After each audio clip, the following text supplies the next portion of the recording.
cilën ka me bartë si person kryesor i kësaj gare. Okej, të fundit gash se shkojmë me shikuesve, shkurt edhe shkurt. Po, jemi te lista, erdhëm të zgjedhjet e 28 dhjetorit edhe është për mu shumë e rëndësishme me ditë, kur thet ka me bo listën, ka me bo kampanjën, ka me bo strategjinë e kampanjës, e pam që në shkurt ke kreti personalizume edhe me moto edhe me emën të kryetarit tanishëm, edhe disisin ratë kreti hije në karizmin e Zotit Abdi Gjiku, në kuptimin e personalizimit kampanjës.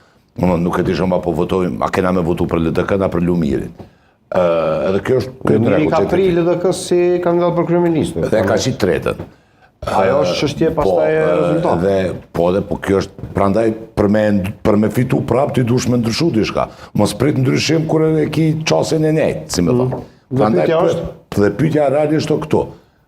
Çka po shohim sot, për shembull, cili është qëndrimi yt, cili është pikpamja jote në relacion për shembull me ardhjen, kyçjen, aderimin, çuje që duhet se tash po aderojnë edhe ata që janë kontra aderu më herët të Ukrugovës.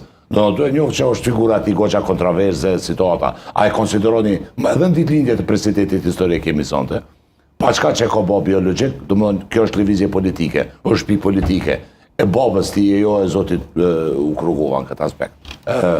Preashtimisht kësaj, a konsideroni që e keni turpnu, apo i keni bo njerë Ibrahim Rrugovës në kyçen e Ukrugovës në listë? Me folë për presidentin.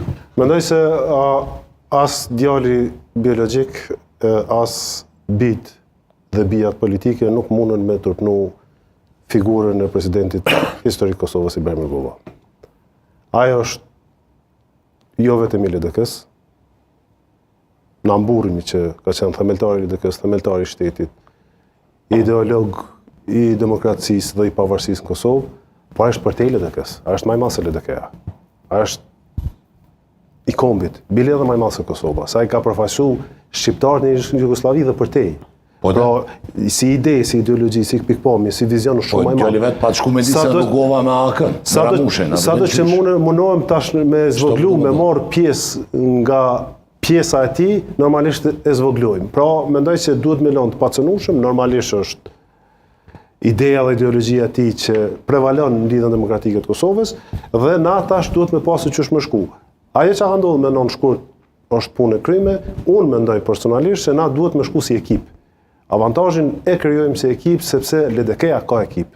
Ka njerëz mirë, ka njerëz që mundën me shkëlqyjnë fushat e tyre dhe bashkarisht me shkëlqyjnë qeverisjen në Kosovë. Ky do të ishte një avantazh jashtëzakonshëm për LDK-n këtë fushat dhe nëse veprohet kështu